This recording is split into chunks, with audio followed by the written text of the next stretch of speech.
जय श्री राधे। आइए प्रेम से कार्तिक मास के 26वें दिन की कथा श्रवण करते हैं। धर्मदत्त ने पूछा, हे देवराज, जय और अजय के अपने पूर्व जन्म में ऐसा कौन सा पुण्य कार्य किया था जिससे भगवान प्रसन्न होकर के उनको अपना द्वारपाल नियुक्त किया। प्राचीन काल में वृणबिंदु की पुत्री देवहूति से कर्दम ऋषि का द्वारा देखने मात्र से ही उनके दो सुंदर बालक पैदा हुए। उनमें से बड़े का नाम जय और छोटे का नाम अजय रखा। बाद में देवहूति के गर्भ से कपिल देव जी पैदा हुए। जय और अजय दोनों ही भगवान विष्णु के बड़े भक्त और धर्मात्मा थे। दोनों ही नित्य प्रति अष्टाक्षर मंत्र का जप करते थे, भगवान विष्णु का व्रत करते थे। भगवान इन दोनों भाइयों पर अत्यंत प्रसन्न थे। नित्य पूजा के समय इनको दर्शन दिया करते थे। एक बार राजा के निमंत्रण देवर्षि नारद जी गणों सहित राजा के यज्ञ में पधारे।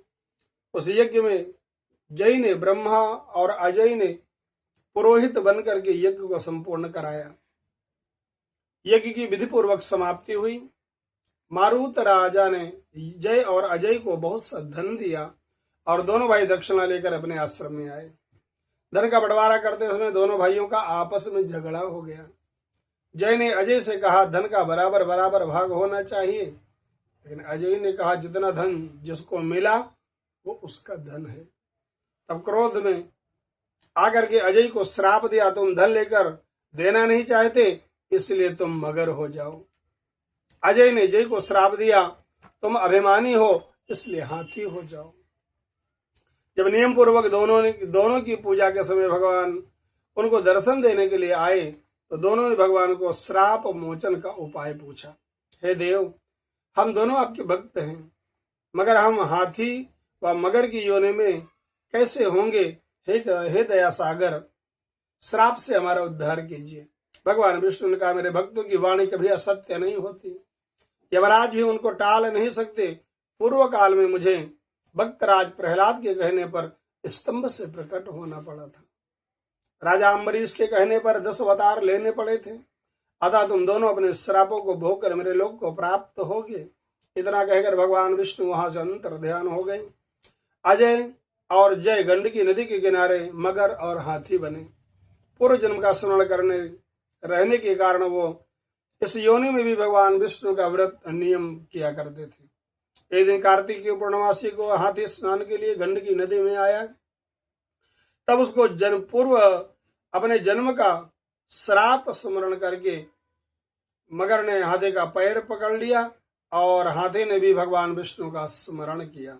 फिर क्या था, तुरंत ही शंख चक्र गदा पद्मधारी भगवान ने अपने सुदर्शन चक्र द्वारा उन दोनों को जैसा रूप देकर के उनको अपने वैकुंठ प्रदान किया। उसी दिन से उस स्थान का नाम हरिक्षेत्र हुआ। चक्र के आघात से वहां के पत्थरों में चिन्ह बन गए। वहां जय और अजय के नाम से आज तक वो संसार प्रसिद्ध है। हे प्रिय, आपने विष्णु के द्वारपालों के संबंध में जो प्रश्न किया था उसका विस्तृत मैंने उत्तर दे दिया। इसलिए हे द्विज, तुम भी ईर्ष्या और द्वेष को त्याग करके भगवान विष्णु का व्रत करो। जगत के प्रत्येक जीव को समदृष्टि से देखो। तुला मकर मेष की संक्रांति में नित्य प्रातः स्नान किया करो। तुलसी वन की रक्षा किया करो। एकादशी का व्रत किया करो। गौ ब्राह्मण वैष्णवों की सेवा के लिए दिन रात सदैव तत्पर रहा करो। व्रत करने वालों को मसूर की दाल और बैगन के साग को कभी प्रयोग नहीं करना चाहिए।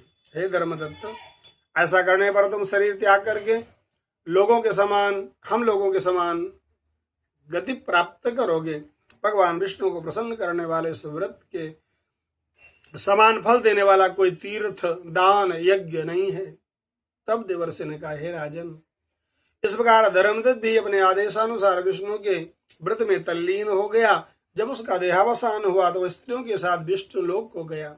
हे राजन, कोई भी प्राणी जो प्राचीन काल में इस इतिहास को कहता है और जो सुनता है, वो दोनों ही अंत में भगवान विष्णु को धाम को जाते हैं।